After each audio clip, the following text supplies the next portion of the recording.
আগের কথা মতো আপনাদেরকে আমার ক্যামেরার চোখে বিভিন্ন জায়গা দেখাবো বলে কথা দিয়েছি। সেই কথা অনুযায়ী আপনাদেরকে আজকে নিয়ে আসছি সাদুল্লাপুরের গোলাপ গ্রামে। গোলাপ গ্রামটা দেখতে আসলে এতটাই সুন্দর বলার বাইরে।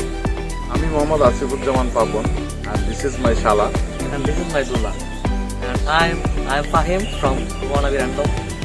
আর আজকে আপনাদের গোলাপ গ্রাম দেখানোর জন্যই আমরা এই গোলাপ গ্রামে এসেছি এবং চলুন দেখা যাক গোলাপ গ্রামটা কেমন। তো আপনাদেরকে ঘুরে দেখাবো গোলাপ গ্রামের কি মানে যাওয়ার কি ব্যবস্থা আছে, কিভাবে যাবেন এবং সেখানে কোথায় খাবেন, কোন কিসে উঠবেন, মানে অটোর কোন ওয়েতে আসবেন। যদি আপনারা চান যে গাড়ি নিয়ে আসবেন, যদি আপনারা চান যে বাইক নিয়ে আসবেন, সেক্ষেত্রে কোথায় গাড়ি রাখবেন, পার্কিং ব্যবস্থা হতে শুরু করে এই বাগানের সমস্ত ইনফরমেশন আপনাদেরকে দেওয়ার চেষ্টা করব। তো চলুন আমরা গোলাপগ্রাম ঘুরে আসি এবং গোলাপের সুবাসে মেতে আসি। ওকে, লেটস গো শালা এন্ড দুলা। ওকে,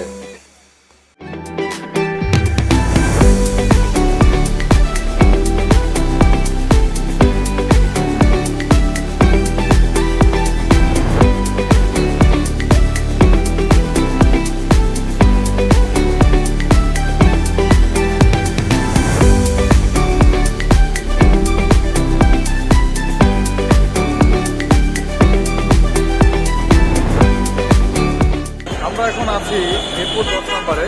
সকালবেলা আবহাওয়া খারাপ থাকার কারণে আমাদের বেরোতে একটু লেট হয়ে গেছে। তো মিরপুর 10 নম্বর থেকে 1 নম্বরে যেতে হবে গোলাপগ্রামে যাওয়ার জন্য। ওখান থেকে আমরা রিক্সা চোখে বিয়াবাড়ি বটতলা ঘাট পর্যন্ত যাব। তো মিরপুর 1 নম্বরের রাস্তা হচ্ছে এটা।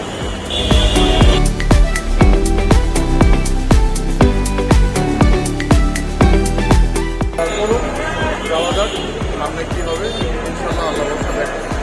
মিরপুর 10 নম্বর থেকে আমরা রিক্সা যোগে 1 নম্বরের উদ্দেশ্যে রওনা হয়েছি রিক্সা যোগে।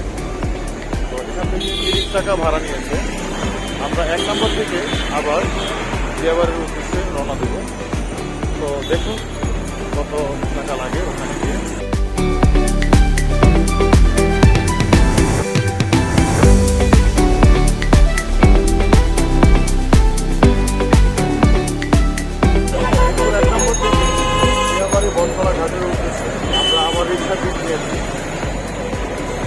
আমরা 25 টাকা দিয়ে এখান থেকে রওনা দিচ্ছি বিয়াবাড়ি বটতলা ঘাট পর্যন্ত। এখান থেকে আমরা শ্যালো মেশিন ট্রলারে করে গোলাপগ্রামের উদ্দেশ্যে রওনা দেব। তো চলুন।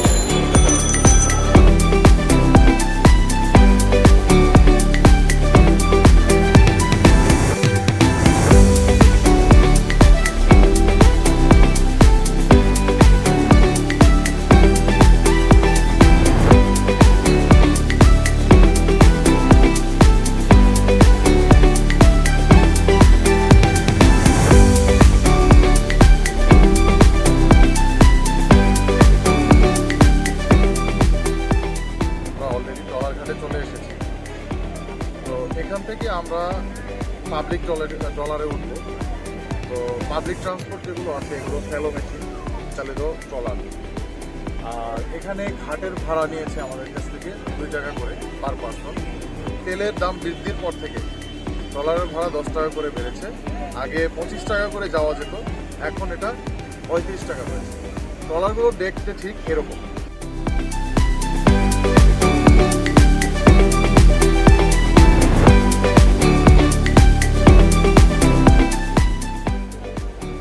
পিছনে যে ট্রলারটি দেখা যাচ্ছে এই ট্রলারটিতে যাবো। প্রতি 30 মিনিট অন্তর ট্রলার ছাড়ে এখানে। তো আমাদের আগের ট্রলারটি অলরেডি 7 মিনিট আগে চলে গেছে, এখন 23 মিনিট অপেক্ষা করতে হবে। আসলে পাবলিক ট্রান্সপোর্টে উঠলে এরকম অপেক্ষা করতে হয়। আর আপনারা যদি রিজার্ভ যেতে চান সেক্ষেত্রে 500 থেকে 600 টাকা ভাড়া পড়বে প্রতি ট্রলারের। তো রিজার্ভ গেলে এক ধরনের ভাড়া, আর যদি পাবলিক ট্রান্সপোর্টে যান তাহলে অনেক অল্প খরচে যেতে পারবেন। চলুন যাওয়া যাক।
তো আমরা আসলে কল করতে করতে ট্রলারে করে অনেক দূরে চলে এসেছি। আর হয়তো 30 মিনিটের মতো লাগবে, 15 মিনিটের মতো ট্রলার চলেছে। তো আমি এখানে যতটুকু দেখতে পেলাম, আমাদের আশেপাশে তুরাগ নদীকে কেন্দ্র করে অনেকগুলো আসলে বাঁধ দেওয়া হয়েছে। এই বাঁধগুলো নদীকে সংকুচিত করবে এবং একসময় নদীকে মরে যাওয়ার সম্ভাবনা আছে। তো যাই হোক, আপনাদের সাথে সামনে কি ঘটে সবই দেখাবো। এই ট্রলারটি আসলে পাবলিক ট্রান্সপোর্ট হওয়াতে বিভিন্ন জায়গাতে থেকে মানুষ উঠাচ্ছে। এই পর্যন্ত প্রায় 2 জায়গাতে আমরা থেমেছি, এখন আরেকটা জায়গায় এসেছে, আপনারা চাইলে দেখতে পারেন।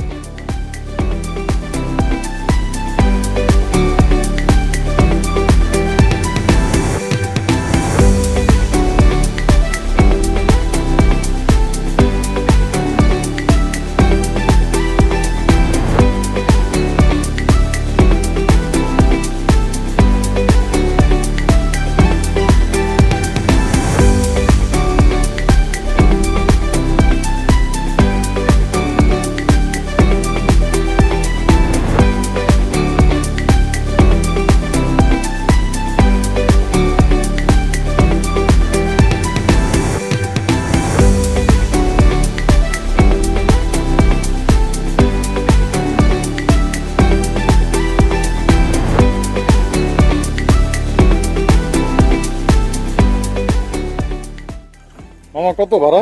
25 টাকা। আচ্ছা, আগে তো 25 টাকা শুনছিলাম, তো হঠাৎ করে 35 টাকা ছিল না, আপনার লকডাউনের আগে ছিল 25 টাকা।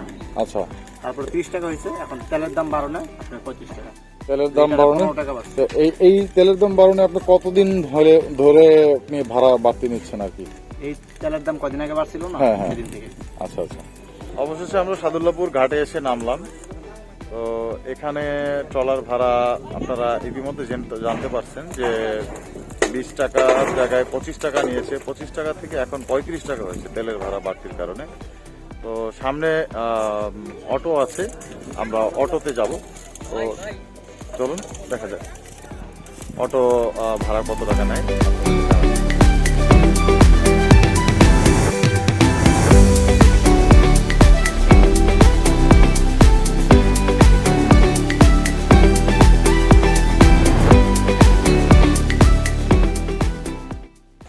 আমরা এখন এসেছি ট্রলার থেকে নামার পরে জুমার নামাজের ওয়াক্ত হয়ে গেছে।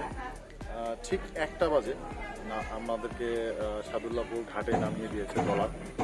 তো এটা আমাদের আসলে অনেক ভাগ্য যে আমরা ওপার থেকে যখন ট্রলার ছাড়ে, এই যে মিরপুরের দিয়াবাড়ি বটতলা ঘাট থেকে যখন ট্রলারটা ছাড়ে, তখন বাজে হচ্ছে বেলা 12টা 10। তো আমরা চিন্তিত ছিলাম যে আসলে নামাজটা পাবো কিনা বা এখানে এসে কোন মসজিদ পাবো। তো আমরা ট্রলার থেকে নেমেই মসজিদটা হাতের বাম পাশেই পেয়ে গেছি। এটা গাউসিয়া আসফান জামে মসজিদ এবং সাথে একটি মাজার শরীফ আছে। মাজারের শরীফের নাম হচ্ছে হযরত বাবা ইমাম উদ্দিন চিশতি বাগদাদি রাদিয়াল্লাহু তাআলা আনহু। এখানে প্রতি বছর 8, 9 ও 10 শাওয়ালে ওনার উরুস মোবারক অনুষ্ঠিত হয়। আর ভিতরটা আমরা যদি সম্ভব হয় আপনাদেরকে দেখাবো। তো আগে নামাজ পড়ি, নামাজ পড়ার পরে চেষ্টা করবো আমরা ভিতরটা দেখানোর। তবে মসজিদের আশেপাশে দেখে মনে হচ্ছে ভেতরটা অনেক সুন্দর হবে। ঠিক আছে, এখন নামাজের জন্য বিরতি নিচ্ছি। আল্লাহ হাফেজ। মাজার শরীফ আছে, সেটা আমি আপনাদেরকে দেখাবো। আর একটা ছোট মাদ্রাসা আছে। এই যে মাদ্রাসার ছেলেপেলেরা জুমার নামাজের পরে সবাই খাবারের উদ্দেশ্যে বসছে।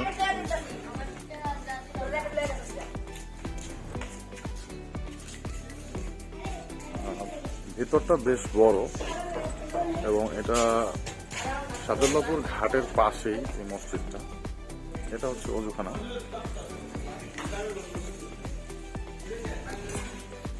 আমরা যদি আপনাদেরকে দেখাই, এই যে সাদুল্লাপুর ঘাটের যে ট্রলারগুলো রয়েছে, এইখানেই ঘাটটা অবস্থিত। ঘাট থেকে উঠেই বাম পাশে মসজিদটা। এই মসজিদে আমরা জুম্মা নামাজ আদায় করেছি। চলুন দেখা যাক সামনের দৃশ্য কি কি আছে।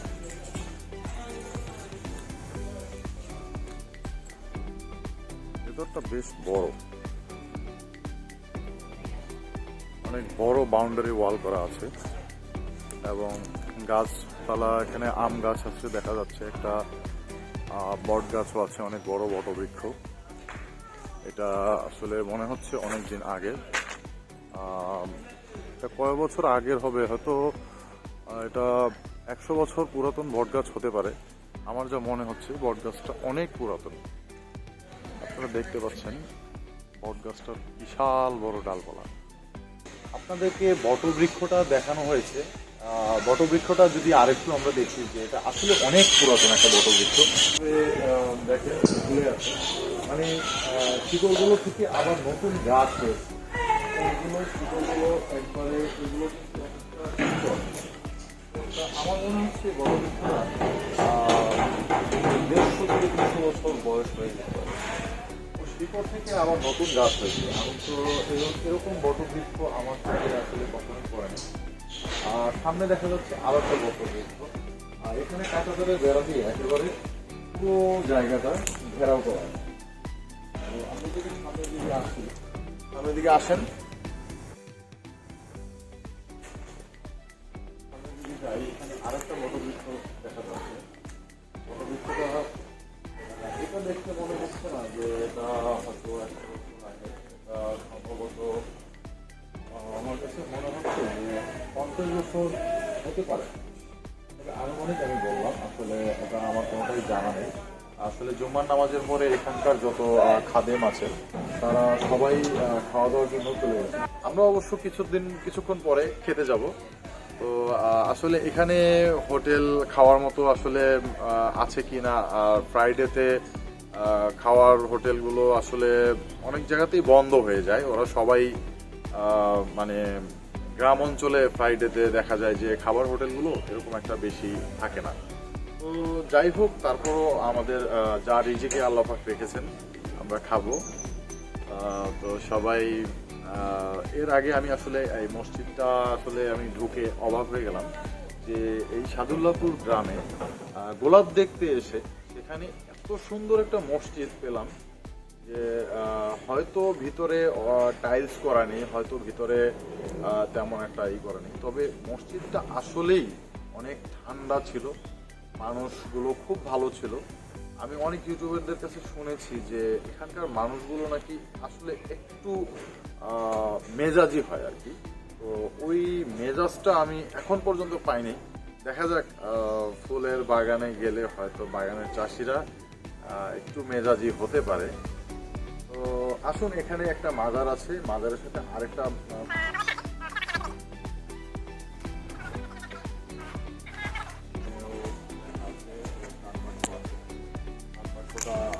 মানে যে চাঁদে সে মুক্ত হস্তে দান করতে পারবে।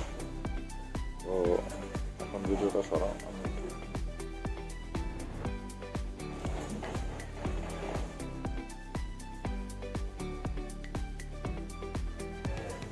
আমরা এখানে কিছুক্ষণ আগে অনেকগুলো বিড়াল দেখছি। এরা সম্ভবত এখানকার মানে খাবার দাবার সব খায় এবং এখানকার পালানো পোষণ আমরা ভিতরে আসলে পাচ্ছি না। দেখেন এখানে একটা দেখা যাচ্ছে, ওখানে আরো 2-3টা দেখা যাচ্ছে। তো সবই মনে হচ্ছে একদম খেয়ে ওরা মানে রেস্টে আছে।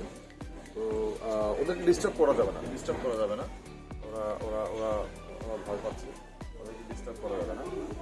তো ওরা, আমার কাছে মনে হচ্ছে যে এই মাজারের যারা খাদেম আছেন তারা এদেরকে পোষেন। আর এই পাশটা বড় মাজার শরীফটা যেখানে, আমি সেটা একটু দেখাতে চাই আপনাদেরকে। আসেন,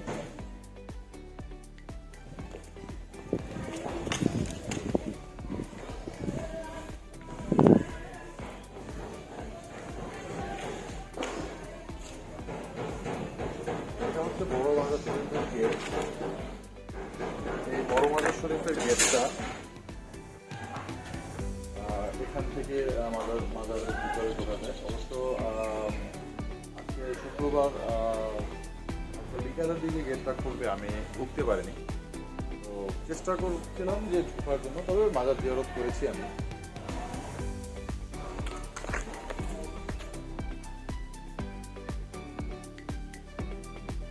মাজারের একটা দান বাক্স দেখা যাচ্ছে। আমি কিছু দান করতে যাচ্ছি এই মাজারে।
আমরা টলারঘাট থেকে চলে আসলাম তো দুপুরে খাওয়ার উদ্দেশ্যে।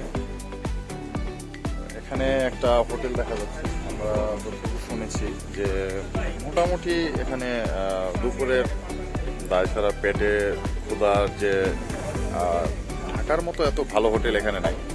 তো মোটামুটি এখানে যে পেটের কিছুটা ক্ষুধা নিবারণ করা যাবে সেটা আমরা মনে হচ্ছে এখান থেকেই পাবো। তো চলুন এখানকার খাবার খাই, আর হচ্ছে খাবারটা কেমন ছিল সেটা আপনাদেরকে জানাবো।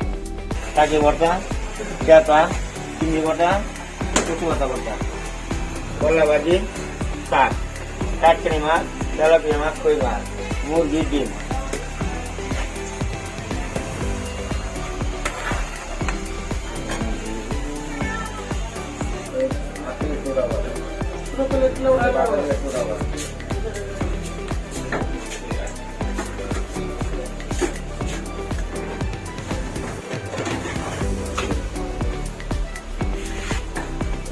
প্রথমে আমরা কচু ভর্তাটা টেস্ট করে দেখতেছি।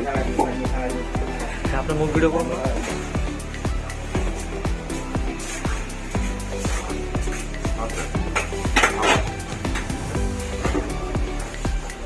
মাংসটা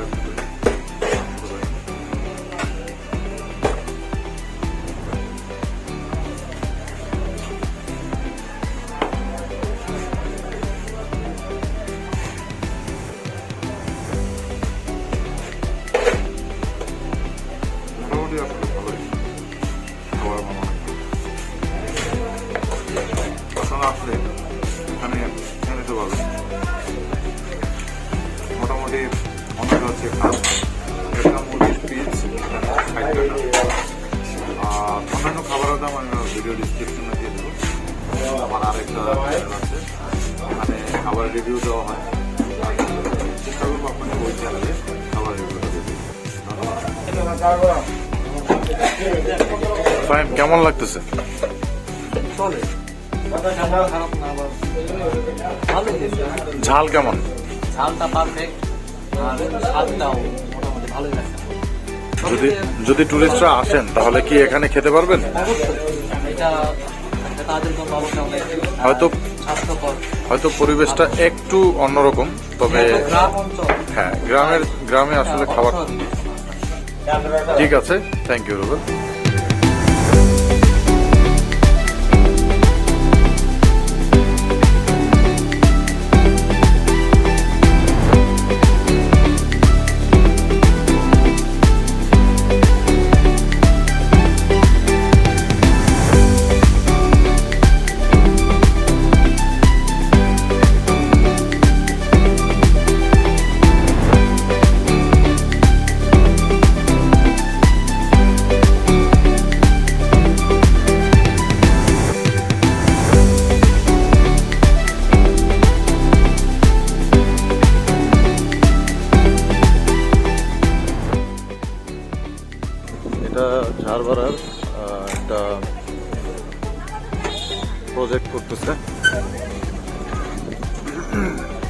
দেখা যাচ্ছে এখানে গাড়ি পার্কিং এর ব্যবস্থা আছে।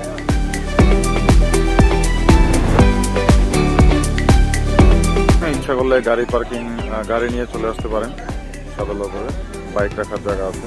এখানে আপনি কি বিক্রি করতেছেন? এই যে গাছেতে পেঁপে আছে, লাউ আছে। আচ্ছা, লাউ প্রতি পিস কত করে বিক্রি করছেন? লাউ 50 টাকা, 60 টাকা, 40 একদম টাকা। ফ্রেশ লাউ, ফ্রেশ একদম, যেটা হচ্ছে গাছ থেকে হ্যাঁ, গাছ থেকে একদম তোলা লাউ। পেঁপে গাছ থেকে আমরা নিয়েছি। এখানে আপনি কতদিন যাবত বিক্রি করতেছেন এগুলো? এই যে আমরা তো বাপ দাদা কালানিতে এগিয়ে আমাকে তো মনে করে লাউ, ঝিঙ্গা, কহি, তারপর ওই বাগুন আগে ছিল, এখন বাগুন নাই, আগে কচি মুখি ছিল, মুখুন নাই। এখন ওইটা পরিবর্তে আমরা গোলাপ চাষ করি। আমাদের এখানে গোলাপ, সাম্বর, আমি শুনছি যে এখানে সবজি চাষের চাইতে গোলাপ চাষ বেশি হয়, কারণ গোলাপ চাষ ওখানে বেশি, ওই সবজি কারণ চাষ কি? আগে ছিল। কারণ কারণ কি মনে করেন, এইটা মনে করেন একবার বুনলে 2-4-10 বছর রাখুন যায় ক্ষেত্রে। গোলাপটা গোলাপটা আচ্ছা। মনে করে বছরে বছরে কাইটা খাওয়ান দিতে হয়, হ্যাঁ, আচ্ছা, সার আচ্ছা। সার গোবর ফুল নানা মানে কিছু লাভ সবজির হিসাবে। চাইতে গোলাপে লাভ বেশি হয়। লাভের মধ্যে মনে করেন সবজিটা প্রতি বছর আলবান লাগে, হ্যাঁ, মাসে মাসে। হ্যাঁ। আর এটা তার করার লাগে না, এটা আমি একবার বুনলে 2-4-10 বছর 20 বছর করতে পারি। আচ্ছা আচ্ছা। এই আর কি লাভ মনে করে, ওটাও কাঁচামাল, এটাও কাঁচামাল, ওটা চাহিদা বুঝা। হ্যাঁ, অনুষ্ঠান হইলো, বিয়ে সাথে হইলো, সরকারি অনুষ্ঠান হইলো। গোলাপের পাইকারি বাজারটা কোথায় বসে? পাইকার বাজারটা এখানে বিষয় আমাদের গ্রামে। এই পাশে না? হ্যাঁ, এই গ্রামের মাঝখানে, দুইটা বাগান আছে। আচ্ছা, মাঝখানে এখানে ওই শাহবাগ থেকেও ফুল শাহবাগ থেকে সবাই ব্যাপারী আসে। হ্যাঁ। আচ্ছা শাহবাগের ব্যাপারে আছে, আমাদের দেশের ব্যাপারে আছে। আচ্ছা আচ্ছা। হ্যাঁ, মানে এখানে বাজারটা হাটটা কয়টা থেকে কয়টা পর্যন্ত চলে? মনে করে সন্ধ্যাতে এসে আজান পর্যন্ত, সন্ধ্যা থেকে সারাজান পর্যন্ত।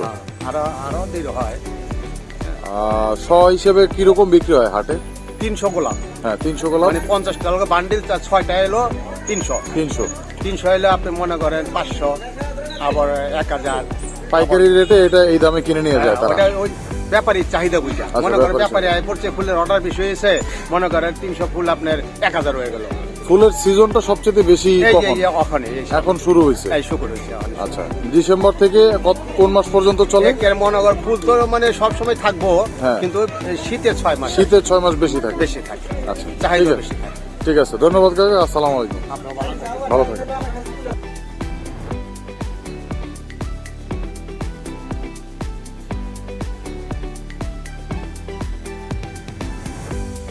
আসলে একটু আগে একটা জায়গায় চা খেয়েছি। আসলে চায়ের কথাটা বলতে গেলে এখানে গরুর দুধের চা বিক্রি করে আর কি। তো এক্সপিরিয়েন্সটা একদম বাজে ছিল। চাটা আসলে ওনারা যে দাম রাখছে এই দামে আমরা আসলে এর চেয়েও ভালো চা আমরা ঢাকায় খাই। 10 টাকা করে রাখছে যদিও, কিন্তু আসলে দুধ বলতে কিছুই দেয় না, এটা একদম পানি। এর চেয়ে লিগার খাওয়াটা অনেক ভালো ছিল আর কি। তো আপনারা আসলে চায়ের নেশা সবারই আছে, তো কিছুটা পূরণ হবে ইনশাল্লাহ। এখানে কিছু দোকান আছে ফুলের, আপনারা চাইলে যারা আসবেন এখান থেকে নিয়ে যেতে পারেন। মোটামুটি অল্প প্রাইসের মধ্যেই এখানে ফুল বিক্রি করা হয়। চাইলে 50 পিস 100 পিস আপনারা নিতে পারেন। তো ফুলের দামগুলো আসলে আমরা এখন জানার চেষ্টা করব। ভাইয়া, আপনারা 50 পিসের দাম কিরকম রাখেন? এখন বর্তমানে ভাইয়া 3 টাকা পিস। বর্তমানে 3 টাকা পিস, মানে শ হিসেবে কি বিক্রি করেন? হিসেবে নিলে যেভাবে নিতে চাই আচ্ছা, শ কত পড়ে? 300 টাকা পরে। 300 টাকা, মানে আপনি এক পিস নিলেও 300 টাকা, শ হিসেবে না, এক পিস নিলে ভাইয়া তো ওইটা তো ওই রেটে হয় না, তাহলে? পাইকারি রেট তো আর সিঙ্গেল পিস এত হয় না। আচ্ছা, আগে একটা সময় এটা 200 টাকা করে শুনছি বিক্রি হতো। 200 টাকা না, এর কমও ছিল। আচ্ছা আচ্ছা। আচ্ছা, বাজারটা এখন একই বর্তমানে কিনা একই বাজারটা বাড়তি হওয়ার কারণ কি? এটা ভাইয়া এটা মার্কেট চাহিদার উপর ডিপেন্ড করে। আচ্ছা আচ্ছা। বর্তমানে শীতের সিজনে তো আসলে ফুলের সিজন, এই টাইমে ফুল অনেক বেশি হয়, সেক্ষেত্রে মার্কেটের চাহিদা বর্তমানে বেশি আছে। চাহিদা বলতে বিভিন্ন রকম বিয়ে শাদীর প্রোগ্রাম থাকে, তারপরে যারা হিন্দু বা খ্রিস্ট যারা আছে তাদের অনেক অনুষ্ঠান থাকে, তাদের কিন্তু ফুলটা বেশি প্রয়োজন হয়। বিয়ে শাদীর প্রোগ্রামের জন্য ফুলটা বেশি প্রয়োজন হয়। আপনি কি কি ফুল বিক্রি করতেছেন? এটা হচ্ছে গোলাপ, এটা সবাই চিনি। এখানে চায়না ফুল আছে, এই চায়না ফুলটা গোলাপ আছে, কিসের? এই ফুলটা এটা চন্দ্রমণিকা। চন্দ্রমল্লিকা। আর এখানে হচ্ছে আপনার এটা চায়না গোলাপ। চায়না গোলাপ আছে। হ্যাঁ। আর ওই সাদাটা কি? এটা হচ্ছে মাম ফুল, এটা হচ্ছে গ্যালারিয়াস, এটা হলো জিপসি। এটাও তো এখানে চাষ হয়। হ্যাঁ এটাও কি চাষ হয় মাম ফুলটা? হ্যাঁ, মাম ফুলটা চাষ হয়। এখন এখানে পুরোপুরি ওইরকম শুরু হয়নি, হয়তো জানুয়ারি থেকে পুরোপুরি পাবেন বাগানে। আচ্ছা ঠিক আছে ভাই, থ্যাংক ইউ। আপনার দামটা জেনে নিলাম, আর আমরা যাওয়ার পথে যদি পারি আপনার কাছ থেকে ফুল নিয়ে যাবো। ইনশাল্লাহ নিয়ে যান। এখানে যতদূর চোখ যাবে শুধু গোলাপ ফুলের গাছ, মানে আসলে দেখে এতটাই ভালো লাগতেছে, আপনি এখানে আসলে মুগ্ধ হবেন, এটা আমি মোটামুটি নিশ্চিত। যে ফুল দেখে ফুলের সুবাস আপনার মন মাতাবে। এখানে 1989 সালে বিরুলিয়া ইউনিয়নের সাদুল্লাপুরের সাবেদ আলী নামে একজন লোক, উনি পরীক্ষামূলকভাবে গোলাপের চাষ শুরু করেন। এরপরে 1990 সাল থেকে এর পরিধি বাড়তে থাকে। আসলে এই পরিধিটা বাড়ার কারণ হচ্ছে অন্যান্য সবজি চাষের চাইতে ফুলের চাষটা করলে তাদের অনেক লাভ হয়। মানে এই লাভের পিছনে কারণ হচ্ছে এখানে সবজি চাষটা আসলে প্রতি বছরেই একবার করে মানে কয়েকবার করে লাগানো লাগে। আর ফুল যেটা হচ্ছে গোলাপের চারাগুলো, এগুলো 2-3 বছর একটানা ফুল দিয়ে থাকে। এগুলো কাটিং করলে পরে আবার নতুন করে পাতা গজায়, এবং এখান থেকে তারা চাষিরা আসলে লাভবান হচ্ছে। তো তারা মোটামুটি অন্যান্য চাষ যে করে না তা না, মোটামুটি করে থাকে, কিন্তু ফুলের চাষটাই তাদের সবচেয়ে মূল পেশা। আর এখানে একটা হাট আছে, হাটটাতে প্রতি সন্ধ্যার সময় হাট বসে। ঢাকার বিভিন্ন জায়গা থেকে ফুল কিনতে আসে সবাই। তো এই ফুলগুলো বিভিন্ন জায়গায় বিক্রি হয়, এখানে পাইকারি রেটে ফুল বিক্রি হয়। তো আমি যতটুকু দাম জানতে পেরেছি আপনাদের সাথে শেয়ার করব। যদি এখানে ফুলের ব্যাপারে যদি আপনারা ইন্টারেস্টেড হয়ে থাকেন তাহলে আপনারা কিনতে পারেন এখান থেকে বিজনেসের উদ্দেশ্যে সব কিছু। তো দেখি সামনে আসলে বাগানের ভিতরে ঢোকা যায় কিনা, আসলে অনেকটাই রেস্ট্রিকশন করে দিছে। তো চলেন দেখা যাক।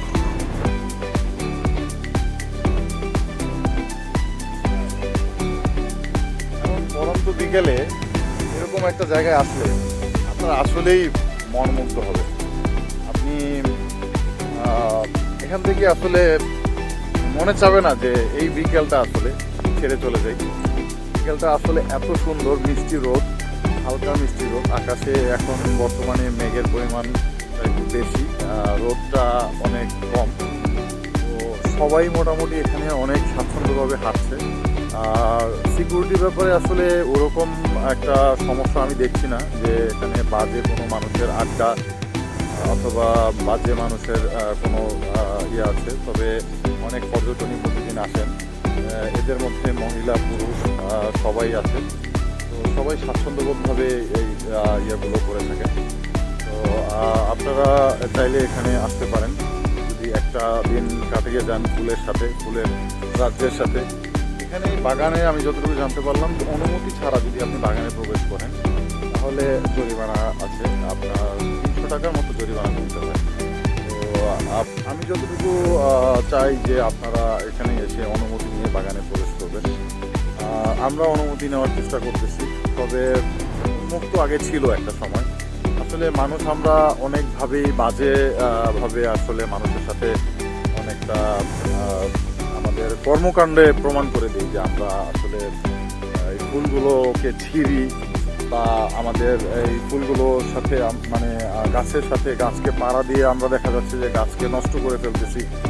তো সেই ক্ষেত্রে বাগানের যে চাষিরা তারা অনেকটাই ক্ষুব্ধ আছে। তো এই ক্ষুব্ধের কারণে তারা এখানে মোটামুটি বাগানে ঢুকতে দিতে চায় না এখন আপাতত। তবে কাঁটাতারের বেড়ার ফাঁক দিয়ে অনেক কিছুই দেখা যায়। তো আমরা চেষ্টা করতেছি তারা যে বেড়া দিয়েছে ওই বেড়ার আশেপাশে আপনাদেরকে নিয়ে ফুলগুলো দেখাবো। তো আমাদের সাথেই থাকুন, দেখতে থাকুন, ইনশাল্লাহ যা হবে দেখা যাবে। সিরিয়াসলি এখানে প্রচুর ফুল,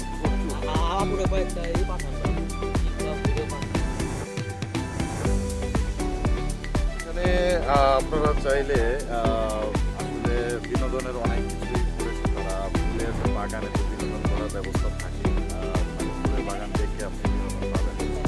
আর মোটামুটি ঘোড়া দেখা যাচ্ছে, এই ঘোড়াটায় আপনারা ইচ্ছা করলে করতে পারেন।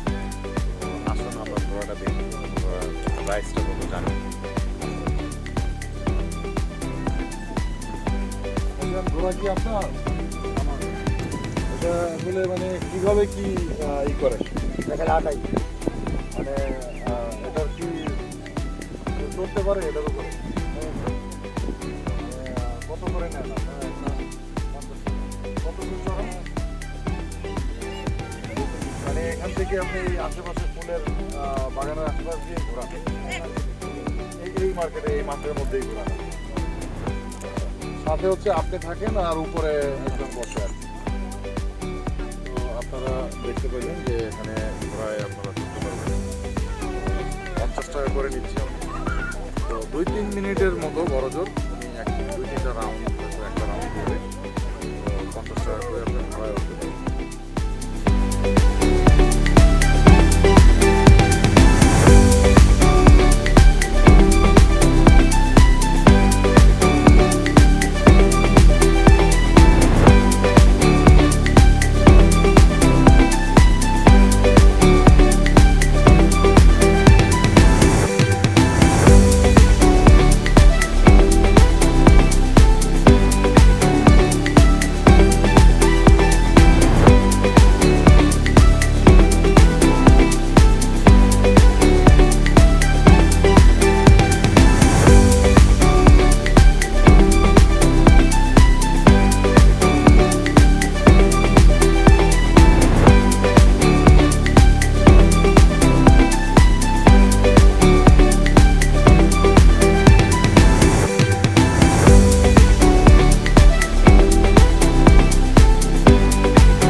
আপনারা যেখানে সেখানে ফুলের দোকান পেয়ে যাবেন। এই যে আমার পাশে একটা ফুলের দোকান রয়েছে, এই ফুলের বাগানে আসলে বিভিন্ন জায়গাতেই এরকম দোকান তৈরি করে দেওয়া আছে। যারা চাবেন তারা এই ফুলগুলো নিতে পারবেন। ফুলগুলো আসলে দেখতে অমায়িক সুন্দর।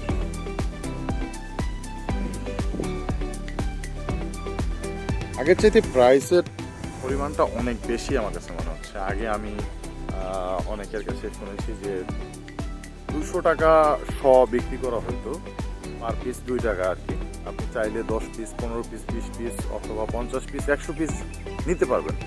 তবে এখন প্রাইসটা বেশি। তারা বলতেছে যে সিজনের টাইমে প্রাইসের পরিমাণটা বেশি থাকে, আর অফ সিজনে প্রাইসটা সম্ভবত আরও বেশি থাকে।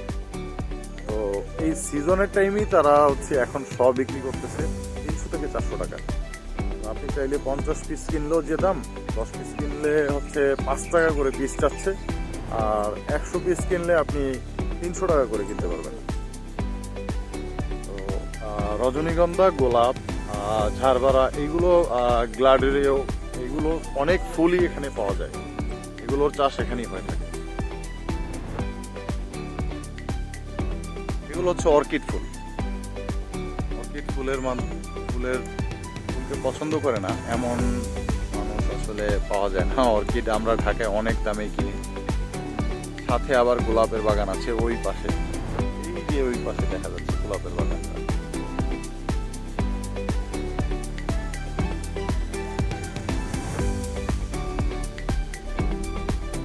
রাশি রাশি ফুলের সৌরভে আমরা আসলে মন আমাদের দোলা দিয়ে গেছে। আমরা মানে ফুলকে আসলে এতটাই পছন্দ করছি, মানে ফুল যে এত সুন্দর হয়ে থাকে বলার বাইরে। তবে এই ভয়ঙ্কর সুন্দরের মাঝে কিন্তু আসলে ভয়ঙ্করতা থাকে কিছু।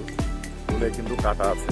আপনি যদি এই ফুল ছিঁড়তে যান অথবা এই ফুলকে টাচ করেন, গোলাপের কাঁটায় আপনার আঙ্গুলে বিঁধে পড়তে পারে, অথবা আপনার কাপড় চোপড় নষ্ট হতে পারে। তো সাবধান, এখানে যদি আসেন ওই ফুলের কাঁটা থেকে সাবধান থাকবেন, কারণ সুন্দরের মাঝে অবশ্যই ভয়ঙ্কর কিছু লুকায়িত থাকে, এটা আমার কাছে মনে হয় আর কি। তো যাই হোক, আমরা একটা বাগানে ঢোকার অনেক ট্রাই করতেছি, বাগানের ভিতরে আসলে ঢুকতে দিচ্ছে না। তো যতটা সম্ভব আমরা আপনাদেরকে বাগানের ভিতরে ঢুকিয়ে দেখাবো আর কি, একদম কাছ থেকে ফুলের বাগান। এই যে লেকের মতো দেখা যাচ্ছে, এটার নাম আছে কোনো? নাম এলো লেকা ল্যান্ড, মানে এখানে লেখা আছে না, লেক আইল্যান্ড। আচ্ছা আচ্ছা, লেক আইল্যান্ড। এখানে কি নৌকা টৌকা দিয়ে ঘোরার কোনো ব্যবস্থা রাখছে কেউ? এখন নাই। বর্ষাকালে এখানে নৌকার ব্যবস্থা করা হয় আর কি। আমরা এখানে দেখতে পাচ্ছি একটা লেক আছে যার নাম দিয়েছে লেক আইল্যান্ড। সঠিক কে করছে? এমএইচ গ্রুপ, ওদের নাম্বার দেওয়া আছে। সম্ভবত এরা কোনো ডেভেলপার কোম্পানি হবে। তো আস্তে আস্তে এই জায়গাগুলো না ডেভেলপার কোম্পানিরা সবাই সাইনবোর্ড টানিয়ে দিয়েছে এরকম। তো মনে হয় যে ভবিষ্যতে এই জায়গাগুলো এত সুন্দর আর থাকবে না। তো এখানে এসে মনে হচ্ছে প্রকৃতির মাঝে হারিয়ে যায়। প্রকৃতিটা এতই সুন্দর, তারা একটু উপভোগ করো।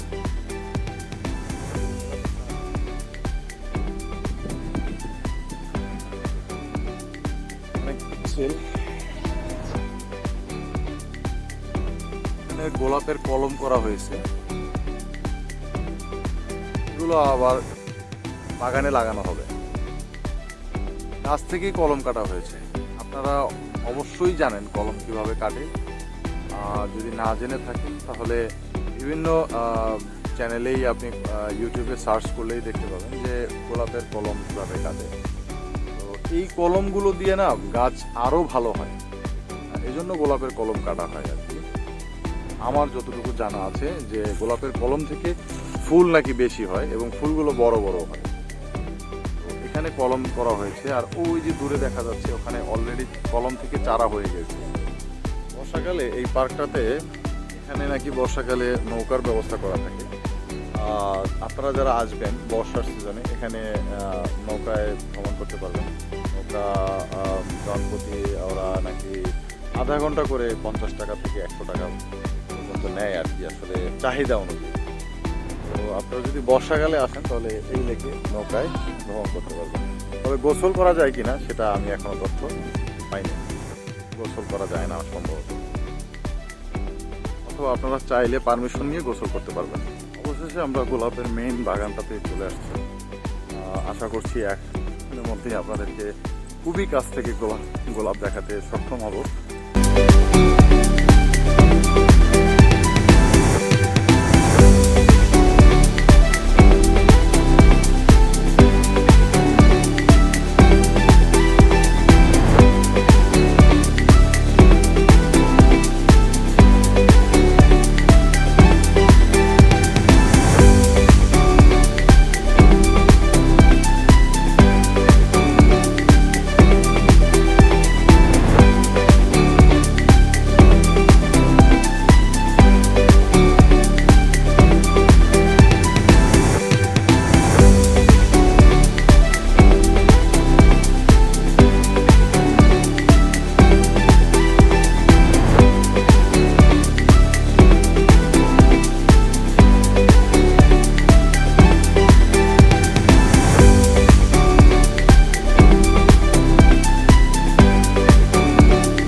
পর্যটকরা আসি, তারা কি এখান থেকে কিনতে পারবো?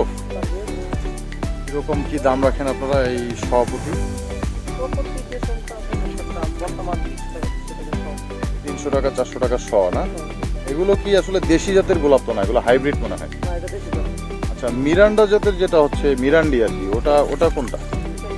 এটাই মিরান্ডা না? আর হলুদ যে ফুলগুলো দেখা যাচ্ছে, এই যে হলুদ ফুলগুলো কি কি ফুল, এটার নাম চন্দ্রমল্লিকা। 50 পিস গোলাপ আমরা অন্য কোনো কালারের গোলাপ আপনার কাছে পাবো কিনা আমরা নিতে যাচ্ছি। হলুদ কালার, সাদা, ব্ল্যাক কালারের কোনো গোলাপ কি আপনাদের হয় কিনা? আপনারা আসলে আমি ছোটবেলা থেকে শুনছি যে ব্ল্যাক গোলাপ নাকি ব্ল্যাক রোজ আছে, এটা কি আসলে বাংলাদেশে হয়? শীতকালে একটা গোলাপ আছে পাপ্পা মেলন, হ্ঁ হ্যাঁ, এটার মাঝে মধ্যে দুই একটা দেখা যায় গাছে। আচ্ছা আচ্ছা, ব্ল্যাক কালারের। এটা একটু ব্ল্যাকের মতো। আচ্ছা আচ্ছা, তো এমনি সাধারণত এই কালারটাই বেশি চলে। হ্যাঁ এটা সাদা। আমি যাওয়ার পথে আমরা নিয়ে যাব আপনাদের এই বাগানটাকে একটু ভ্রমণ করতে পারি এটা ভিতরে ভ্রমণ দেখার করতে জন্য অনেক মানে দু একটা গাছের আশেপাশে আমরা একটু খালি ভিডিও করার জন্য। বের আছে এইখান দিয়ে সাইড দিয়ে কথা। ঠিক আছে, কিনতে পারি। হলুদগুলো কিরকম? হলুদটা 10 করে নিচ্ছি। আচ্ছা, সাদাগুলো? আর ওগুলো 1 করে নিচ্ছি। সাদাগুলো সেম প্রাইস। তো আমাকে 20টা করে ফুল, আমাকে 3টা আইটেম ফুল যদি একটু দিতে পারেন। এছাড়া কোনো আইটেম আছে মানে সাদা, হলুদ আর লাল বাদে? এটা তো আছে বর্তমানে আমাদের বাগান তো এই যে শুধু লাল বাগান। লাল বাগান, কিন্তু হলুদ কালারটা আপনারা কালেক্ট করতে মানে অন্য জায়গায় যেতে হবে, পারবো কালেক্ট করে দিতে পারবেন, আইনে দিতে পারবেন, এই তো? আচ্ছা, তাহলে আমাকে একটু কষ্ট করে এই 3টা কালার একটু অ্যারেঞ্জ করে দেন। আমি আপনাকে যতদূর চোখ যায় আসলে গোলাপ আর গোলাপ, শুধু করা মাঠ, শুধু গোলাপের বাগান করা, আর প্রতিটা বাগানেই এরকম জাল দিয়ে দেওয়া আছে। আগে এক সময় ভিতরে ঢুকতে যেত, এখন আসলে চাষিরা একটা সেন্সিটিভ হয়ে গেছে। এই ফুলগুলো আসলে ছিঁড়ে ছিঁড়ে অনেকেই নষ্ট করে, অনেকেই নিয়ে যায়। ফুল আসলে গাছেই শোভা পায়, ফুল আসলে ছিঁড়ে হাতে নেওয়ার জিনিস না, এটা গাছেই দেখতে সুন্দর।